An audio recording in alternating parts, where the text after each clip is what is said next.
ఈ రాష్ట్రానికి ప్రజలు నమ్మి అధికారం ఇస్తే మేలు చేసేటువంటి ఆలోచన లేనటువంటి వ్యక్తులు వాళ్ళు వీరు వచ్చి బందర్లో ఓట్లు అడుగుతున్నారు. చంద్రబాబు నాయుడు గారు పచ్చి నోరు తెరిస్తే మొత్తం అంతా కూడా అన్ని బొంకు మాటలు. ఆయన మాట్లాడినటువంటి ప్రతి మాట అసత్యంతో కూడుకున్నదే, ప్రతి మాట కూడా బొంకు మాటలు మాట్లాడారు ఆయన. నిన్న ఆయన బందరు వచ్చినటువంటి ఈ బొంకు మాటల నాయుడు గారు ఆయన మాట్లాడతాడు. ఏమని మాట్లాడతాడు? దళితులకు శిరోమండనం కేసులో శిక్ష పడ్డ తోట త్రిమూర్తులకు సీట్ ఎందుకు ఇచ్చావు జగన్?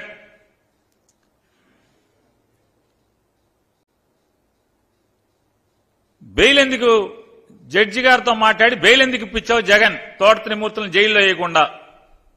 అతను మాట్లాడిన మాటలు బొంకు మాటల నాయుడు గారు. ఈ శిరోమండనం కేసు అసలు ఎప్పుడు జరిగింది? 1996లో తోట త్రిమూర్తులు గారు తెలుగుదేశం పార్టీ శాసనసభ్యుడిగా, తెలుగుదేశం పార్టీ అనుబంధ శాసనసభ్యుడిగా ఆయన తెలుగుదేశం పార్టీలో ఒక శాసనసభ్యుడిగా ఉన్న కాలంలో ఈ నేరం జరిగింది. ఈ శిరోమండనం కేసు 1995 సంవత్సరం నుంచి 1995 సంవత్సరం నుంచి 2020 సంవత్సరం వరకు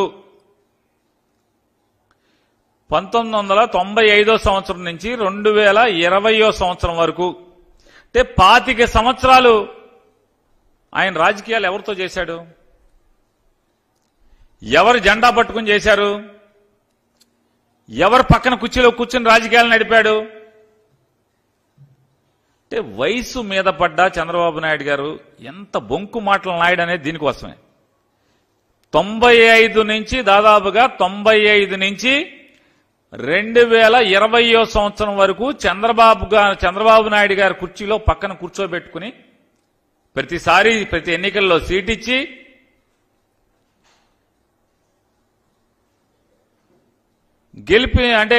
గెలిపించుకుని తనతో పాటు తిప్పుకుని రాజకీయాలు నడిపి ఇవాళ జగన్మోహన్ రెడ్డి గారి మీదకి బురద పూసేటువంటి కార్యక్రమం ఏమంటారు? తప్పుడు మాటలు కాదా ఇవన్నీ? చంద్రబాబు నాయుడు గారు తప్పుడు మాటలు కాదా ఇవి అంటున్నా? అంటే మీ దగ్గరుంటేనేమో గంగా నదిలో స్నానం చేసినట్ట, 25 ఏళ్లు మీ దగ్గర అంటే మీరు ముఖ్యమంత్రిగా ఉండగా ఈ కేసు ఎఫ్ఐఆర్ కట్టిన ప్రభుత్వం ఎవరిది? ఆ టైం ఎవరు? ఆయన ఏ పార్టీలో ఉన్నారు? మీరేమన్నా పోనీ ఆయనకి టికెట్లు ఇవ్వకుండా ఆపారా? 96లో జరిగింది కదా, 99లో ఏమన్నా